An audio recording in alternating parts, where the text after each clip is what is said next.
I am Perry Holman, and I am your MC for this evening. And like I said, once again, welcome to the Breaking Bread Village for this afternoon. This is the second of a 6-part series in this show. If you saw the last show, it was just remarkable. It all boils down to you and your input into this show. Also, tonight we'll have a live panelist, and once again, we'll allow you to ask questions at the end. And if you want to find out more information about the subsequent shows, make sure you pick up a handout on the outside that tells you what the next shows are going to be about. Tonight's show is the focus is Bias, Judgement. Bias, Judgement. At this time, I want to watch the video. It shows you a little bit more about the Breaking Bread Village. Hey, it's Erin Patrice, and I'm first of all very happy, extremely grateful, and thankful that you chose to share space with me, with us today. I want to share a few things with you before we get started.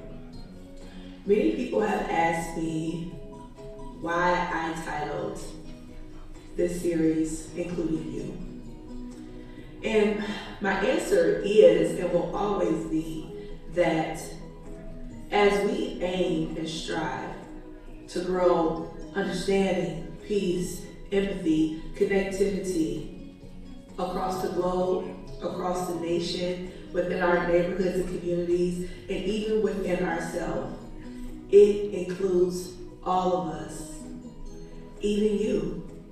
Because what happens is oftentimes we look outward for people to change and be different and grow, but that includes us as well. We have to understand that we don't live in a silo. We cannot only listen to these echo chambers that surround us. There's a whole community, a whole world that flows around us. And for us to be able to understand those walks better, we have to look within and we have to also reach out. So all of this growing, all of this learning, all of this loving and connectivity includes all of us. And that is also including you.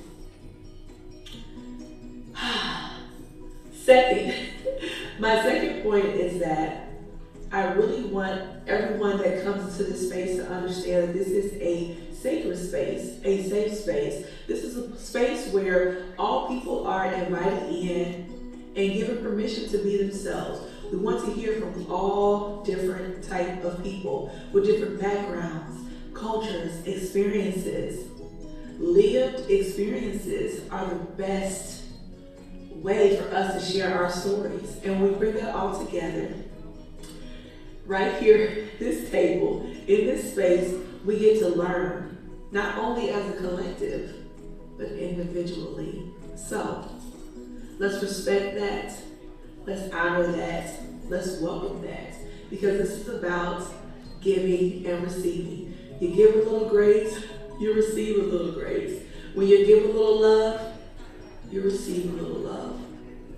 When you stop and pause, you may receive that same stop and pause, which allows all of us to be able to hear, to understand, and grow compassion. I welcome you.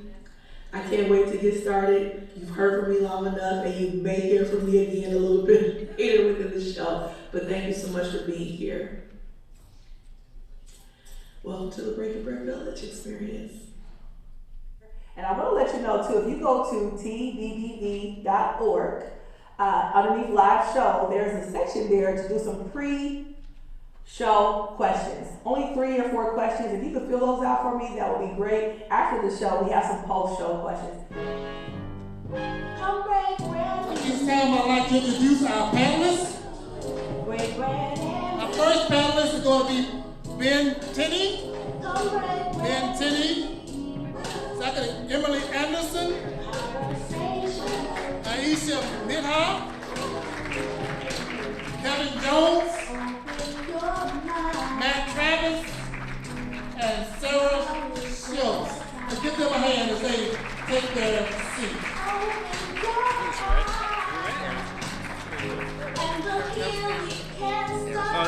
Got it. There's too many chairs. Yeah. I am sure they will have a lot to share with us tonight.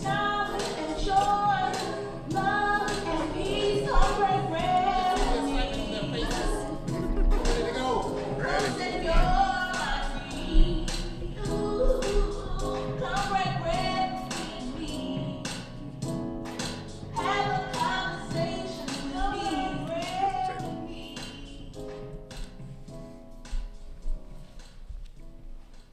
At this time, I would like us to welcome in the host for the Breaking Bread Village.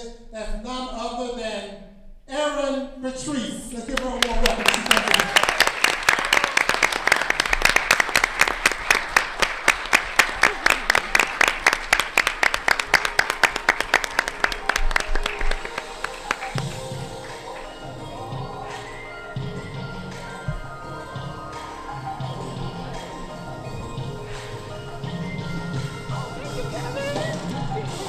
Such a gentleman.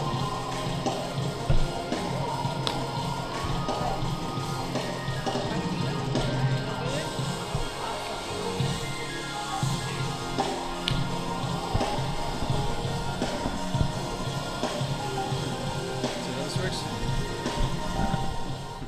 Welcome, welcome, welcome, welcome. I appreciate everyone for being here for our 5th live show.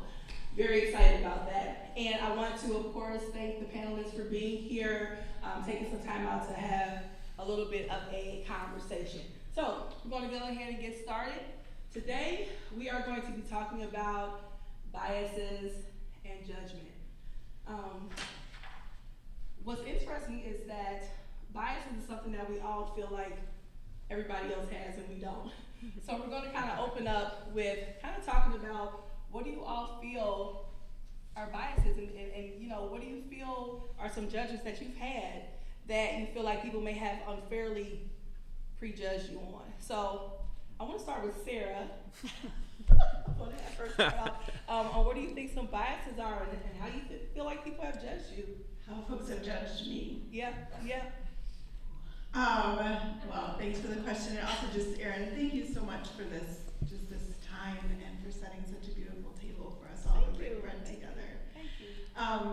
Well, gosh, so it's been estimated that over the last couple of years in this community, over $1 million has been spent basically attacking me, and so with just tons of lies and tons of just misinformation. You may have seen, TV ads or junk in your mailboxes. And I think that one thing that I have started to say to folks who are thinking about running for public office is that unlike what I did at first, which was just agonize over every word I said, every context it could be taken out of, instead just say what's in your heart because the other side is going to lie anyway. And so that was my experience, at least. So anywhere from taking my employment history out of context to I had been called a shrew before. I had some of my political signs defaced with some pretty sexually explicit messages. Anything to really just target me just for the fact that I was running for office and wanting to serve our community. So it's been a lot. I'm still recovering from all of that. But I just think that you can't control someone's judgment. And in fact, there's a whole complex out there designed to make sure that folks have bad judgment against people for reasons of power and privilege. And so if you're just true to who you are in your heart, then that should be the only thing that matters. Thank you. Matt, how have you been judged? Well, first of all, that's a pretty tricky one to follow. And Sarah, I'll say that I'm proud to be one of your dangerous friends. So, I think about it a little bit in the context of work. I tend to be, not so much absent-minded, but I do kind of forget things, and sometimes I can portray myself as kind of a disorganized mess, perhaps. But I kind of live in my own head, and I think in some ways that reads a little bit differently. But I've actually been thinking a lot about it more in the context of my daughter. I have a 5-year-old, and the beauty of kids is that they don't know anything and they're learning everything by day. And so a lot of those kind of inherent biases, prejudice, she doesn't know it yet. But it's also scary because who is she learning that from? You know, so it's kind of a double-edged sword there. But yeah. Kevin? Well, again, thank you for setting this table and giving us this opportunity. I would say one area of judgment that I see reoccurring, particularly when I travel, and I often get this comment that at first I was unsure where it came from, and people would always say, "Are you Nigerian? Are you Jamaican?" And I finally had a conversation with someone just to figure out, like, you know, tell me more about this. Yeah. And I thought maybe I just had, beautiful features from the motherland or, from the Caribbean. And what it was, talking to this individual who was from Western Africa, he made a comment about African Americans, so, black people who were born in the United States, and this perceived notion that they may be lazy or they may be less aggressive in terms of trying to reach goals, or in this case, not able to travel to international destinations by themselves and look as fabulous as I look. Well, he didn't say that part, but I know. But I've heard it from a few other times just in this last year of, whether I'm in traveling to Mexico or in Portugal or in Costa Rica, this reoccurring theme of me not being a black person from the United States. And so that's one thing that I've been just thinking more as I particularly think about race and some of my endeavors of how this notion comes up around African Americans, particularly African American men here in the United States. Thank you. I didn't even think about that. That's a good perspective. Aisha? There we go. Voice up. Oh, good. Yeah, Okay. it'll pick you up. Well, I think for me, it just depends on how you look at me. Some people, like my classmates, they see me as Indian and a girl, and so they'll presume that, like, I know everything and that I'm going to be the smartest and the best in the class. And I think for that just puts a lot of pressure on me because, then I'm always expected to be the best and the first in the class. And if I'm not, then, like, what am I? But if you're looking at me as if, like, adult to child, you see me as a child. So then you presume that I don't know anything. And so it's just like a kind of a battle, like, back and forth. Like, do I know everything or do I know nothing? And it also just, like, depends on the context. And so, like, adults will treat me as if I have to be, like, coddled and everything. And I think in real life that we're just trying to grow up and be treated the same way as adults. And we're trying to grow up too, so yes, thank you for sharing that. Emily?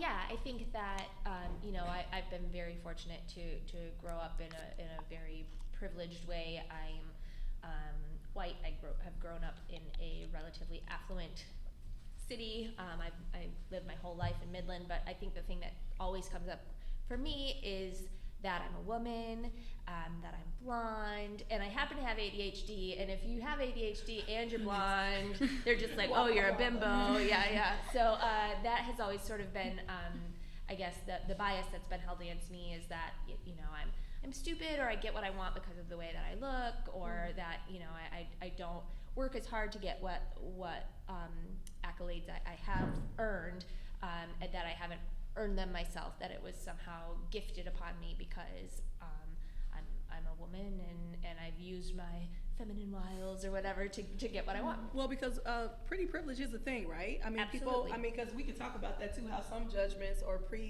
assume things that people have on us have benefited us sometimes. I mean, we can talk about that too, but I won't go there right now. But thank you for sharing that. I appreciate it. Ben? Let's see. So I actually moved to Midland as a teenager from Saginaw Township, but this was before the advent of social media, and I guess my peers didn't know that the township was different. So I got labeled ghetto as an adjective right away. So there's that. I come from lower socioeconomic status. So I remember a girl Yeah. Yeah. Not with me, to be clear, right? But it was just bad. But yeah, no. This girl said somebody pointed my house out to her. She said she couldn't believe that I lived in a trailer, and I questioned that. And she said, because you're always wearing Tommy, you're always wearing polo, you always look good. And so I guess she assumed that I had an affluent background. I didn't. It was the exact opposite, right? Yeah. And then being a cisgender, heterosexual, white male, sometimes people assume that I'm part of some good old boys network, right? And they think that I'm driving a lifted pickup truck and waving a Trump flag around, and again, so far from the truth. So those are some of the judgments I've experienced. Yeah, thank you all for sharing that. I want to ask you all, do you all think that we all have biases? Because when I have conversations with people, they always point out, right, like, oh, they judge me on this, or they do this, and they have assumed this about me. But, I mean, do we all have biases? I want to ask that. I want you guys to answer that, because I feel like I prejudge people, right, based on appearance, or, it's like, I don't want people to do that to me, but it was kind of like a natural thing, right, that I had to kind of check myself and say, wait a minute, I'm prejudging this person based on what they look like. So I want to ask you all, do you all feel like we all have biases?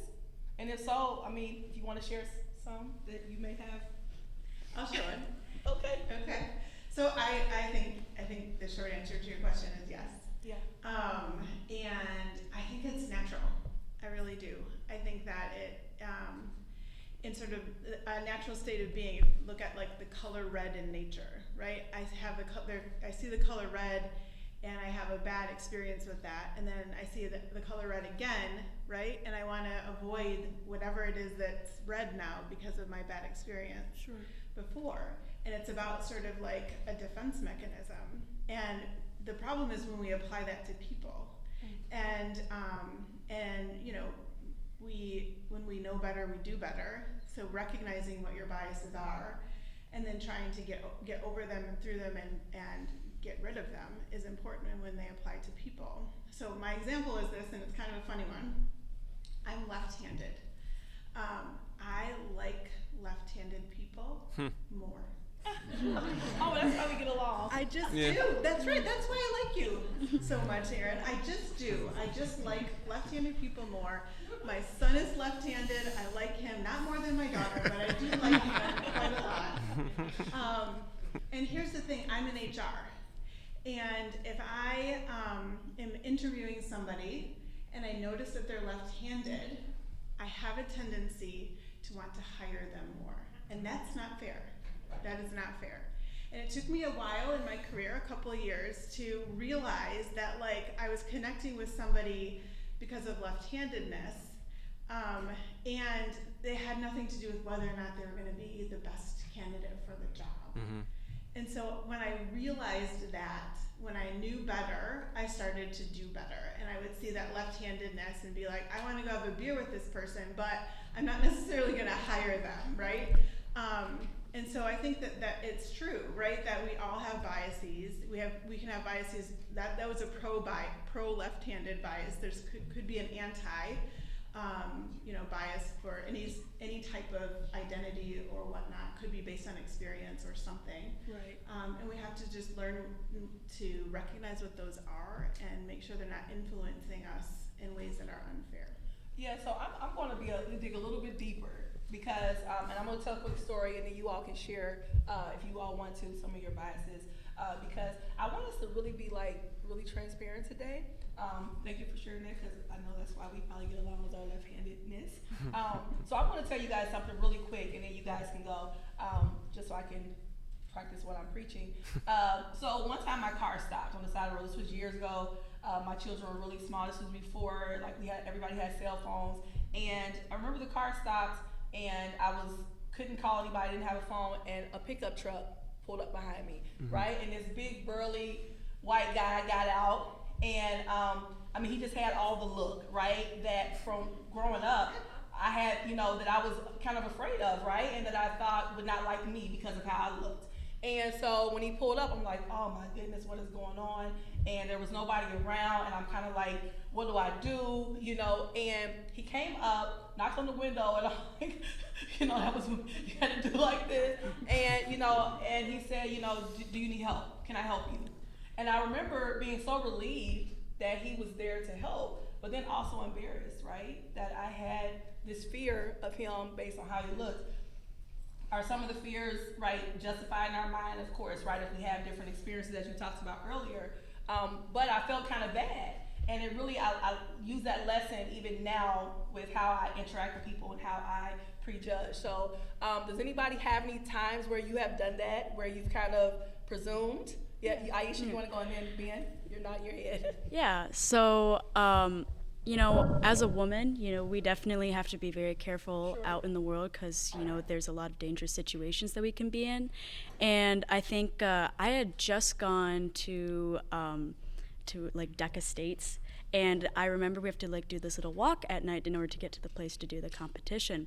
And I remember walking by so many strangers that were men, and I just remember being scared and always having to like get out of that situation. Like, I don't know them at all. They could do whatever they want, but I think when we look at the world and see so many women who have been put in these dangerous situations and have had very dangerous experiences with men, I think that has put a very unconscious bias on all men for me, where I just presume that any stranger that I don't know that is a male, I'm going to be in a dangerous situation with. Yeah. So I just remember when I was walking there, I would always walk like a little bit faster, a little bit more reserved, because I just wanted to get myself out of that place. Sure. And you know, and rightfully so, right? Sometimes we do have these instances that take place where we feel this way for a reason, right? And that's where that balance comes in that you talked about, kind of like Sarah earlier. Like, you know, we have these things, but we also have to understand where they come from. So, Ben? Yeah, no, just to piggyback off that for a second, if I can, I think some judgments are healthy, right? When we trust somebody else to make a decision, what we say, I trust your what? Your judgment, exactly. When we're children and we're learning about stranger danger, we learn not to jump in a van with a stranger. Oh my gosh, that's great advice, right? And I'm not trying to make light of that at all, but I do think that there are some judgments that are valid. There is a way to keep yourself safe and all of that. But also, I think here's the thing. I'm going to expose myself as a social worker real quick and just say that biases remind me a lot of cognitive behavioral therapy. And if you look at the gist of it, it's that thoughts become feelings and feelings become actions. If you look at biases can become prejudices, and prejudices can become discrimination, right? So getting a hold of the unhealthy biases you hold is great. The time, and I'm going to embarrass the heck out of myself telling this story, but here we go. A time where I made an assumption about somebody. I happened to be near a friend. He happens to be a member of the LGBTQ population. A few years back, I didn't have as many friends as I do now in that community, so I get a text from somebody saying, do you want to go to a cookie party? I said, sure. Then I look at my friend and I say, what's a cookie party? And I'm assuming that this is something from that community, right? And she's like, I don't know what that is. We're Googling it. We look at each other and we're like, oh, it's nice, proper white people stuff maybe? Like, this isn't Better Homes and Gardens? And I had to apologize and eat crow, right? Because I'm like, I'm so sorry. That obviously doesn't have anything to do with being gay. It has to do with making Christmas cookies. Oh my gosh. Yeah, I mean, we assume. Thank you for sharing that. Matt, you have something you want to add? Yeah, I mean, I think a lot of it is the power of mentorship.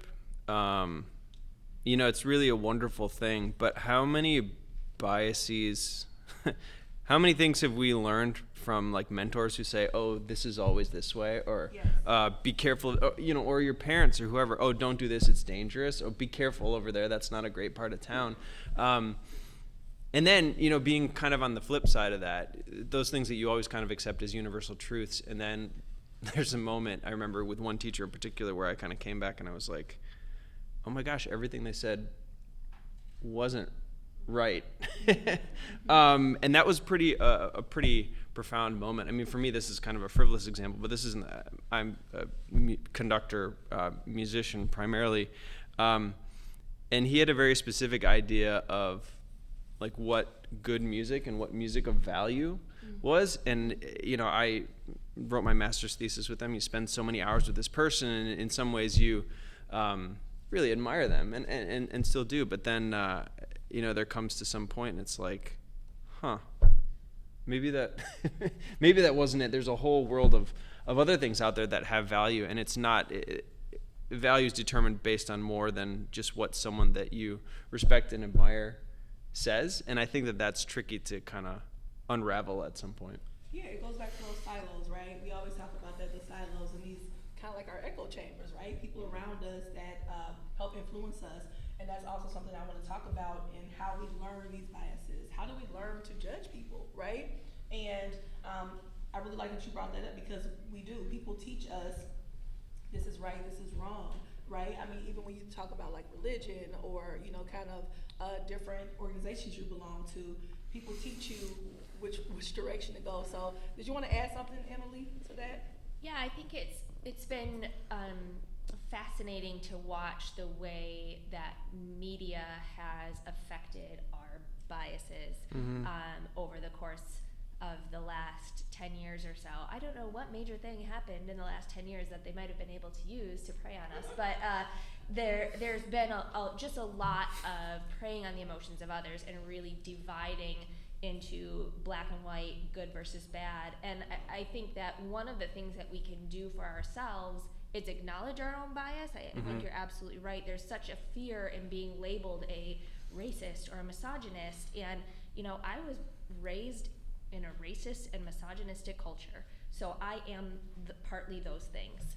I have to check my own misogyny against myself as a woman sometimes, because I've learned misogynistic biases from my culture and from my very well-meaning parents and, like all these people that are in my life. And so I think the instinct is to get very defensive when someone points out a bias, and that is the absolute opposite thing to what we should be doing. Which is hard. It's really hard. It is really hard. But if we can't acknowledge it, we can't find the root of it. We can't work to change it. Yeah. And so I think that black and white thinking, where there's no room for any gray area.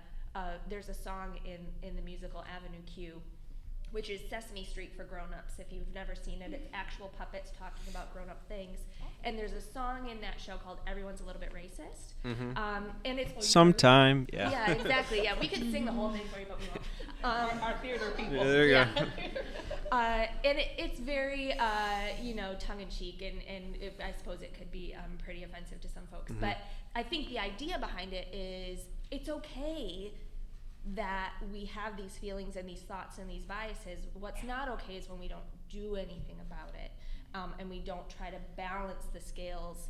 As Sarah pointed out, when she's interviewing someone left-handed, she has to mentally say to herself, okay, I like this person, they're left-handed, that doesn't mean I should hire them. And I think acknowledging those biases allows us to do that. But the fear has been so ingrained in us that the first thing we want to do is get super defensive. What do we fear? What do we fear in that? I want to dig into that. Like, what do we fear in that? I mean, I know you said what people feel, but what other things are exposed when we talk about our judgment, our biases? What do you think, Kevin?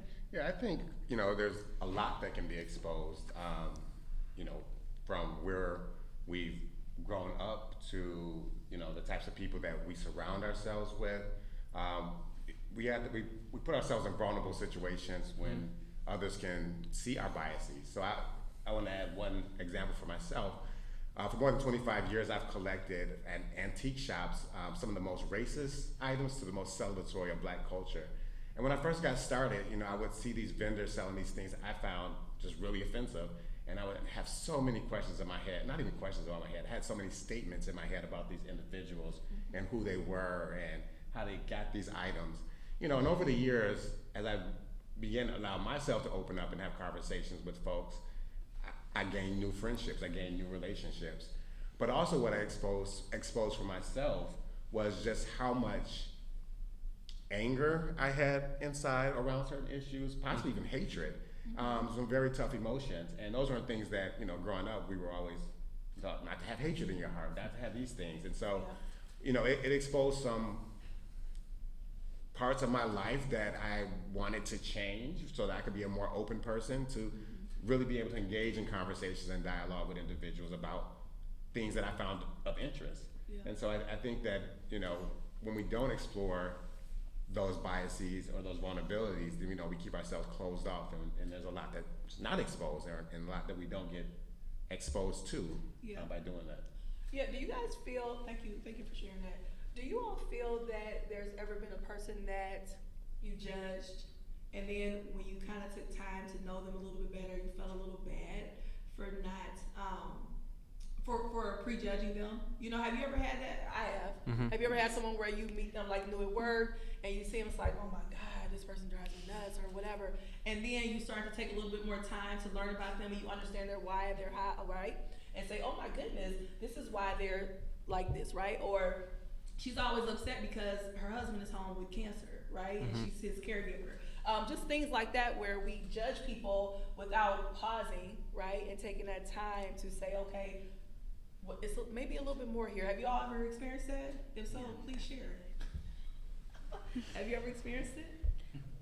Erin, it makes me think about just really realizing that anyone that you're engaging with is coming to that space with all sorts of things, right? All sorts of bad days or terrible days or emotions or whatever. Somebody said, I read somewhere that one of the most common things to Google is, how do I stop crying? Oh, wow.